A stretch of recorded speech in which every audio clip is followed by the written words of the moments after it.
ஈஸியாக வீட்டில் எப்படி வெண்ணிலா ஐஸ்கிரீம் செய்கிறதுன்னு பார்க்கலாம். அதுக்கு ஒரு அகலமான பாத்திரம் எடுத்துக்கோங்க. அதில் கொஞ்சமாக ஐஸ் க்யூப் சேர்த்துட்டு அதுக்கு மேலே ஒரு பாத்திரம் வச்சு அதில் விப்பிங் க்ரீம் இல்லைனா ஃப்ரெஷ் க்ரீம் ஆட் பண்ணிக்கோங்க. க்ரீம் வந்து நல்லா சில்லுன்னு இருக்கணும்.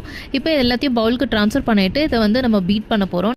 தண்ணியாக இருந்த க்ரீம் வந்து இந்த அளவுக்கு திக் ஆகணும். நம்ம எடுத்தோம்னா கீழே ட்ராப் ஆகக்கூடாது. நம்ம ஸ்வீட்னஸ்க்கு தகுந்த மாதிரி பவுடர் சுகர் சேர்த்துக்கணும். சேர்த்துட்டு லைட்டாக வந்து மிக்ஸ் பண்ணி தான் விடணும். நம்ம திரும்ப பீட் பண்ணக்கூடாது. பீட் பண்ணோம் அப்படின்னா மெல்ட் ஆக ஆரம்பிச்சிடும். மிக்ஸ் பண்ணிவிட்டு நம்ம எந்த பவுலில் ஐஸ்கிரீம் செட் பண்ண போகிறோமோ அந்த பவுலுக்கு ட்ரான்ஸ்ஃபர் பண்ணிவிட்டு ஒரு ஸ்பூன் அளவுக்கு மில்க் பவுடர் சேர்த்துட்டு கொஞ்சமாக வெனிலா எசன்ஸ் சேர்த்துட்டு நல்லா மிக்ஸ் பண்ணி விட்டுருங்க.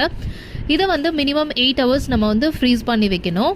இதுதான் உங்களுக்கு ஐஸ்கிரீம் பேஸு. வெனிலா எசன்ஸ்க்கு பதில் நம்மளுக்கு எந்த ஃப்ரூட் ஃப்ளேவர் வேணுமோ அந்த ஃப்ரூட்டோட பல்ப்பை சேர்த்துக்கிட்டோம்னா நம்மளுக்கு அந்த ஃப்ரூட் ஃப்ளேவரில் ஐஸ்கிரீம் கிடச்சிரும். 8 hours ஆயிடுச்சு. வாங்க இப்போ நம்ம ஐஸ்கிரீம் எப்படி செட் ஆயிருக்குன்னு பார்க்கலாம்.